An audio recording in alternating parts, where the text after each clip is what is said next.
மகாராஜாதிராஜ ராஜகம்பீர சோழ சாம்ராஜ்யத்தின் முடியிளவரசன் சுந்தர சோழரின் புத்திரன் ஆதித்த கரிகாலன் மற்றும் குந்தவை விராட்டியின் சகோதரன் வந்தியத்தேவனின் சிநேகிதன் திருவாரூர் தியாகராஜ பெருமானை வழிபட்டு அபயகுலசேகரன் எனும் பெயர் பெற்றவர்.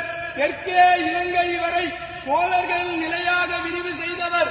தெய்வீகமான சொல்லாற்றும் நீதிமானாக இருந்து அருள்மொழிவர்மன் சேர சோழ பாண்டிய நிலைகளை ஆட்சி செய்த மும்முடி சோழன், கலைஞர் கோட்டையை வென்ற கலைஞர சோழன், கோயில்களை கட்டிய திருக்கோயில் சோழன், மக்கள் நலன் நியாயம் காட்டிய பன்மொழி சோழன், தஞ்சையை ஆண்ட தஞ்சை வல்லவன், சிவபக்தியில் சிறந்த சிவபாத சேகரன், திருமுறை கண்ட சோழன், மகா கலைஞன், மாநகர் அரசன், கடல் வீரன், சோழ வம்சத்தின் மிகச்சிறந்த ஆளுமை கொண்ட தெய்வீக அரசன், நம் பெரும்பாட்டன் பேரரசன் ராஜராஜ சோழன் வருகிறார்.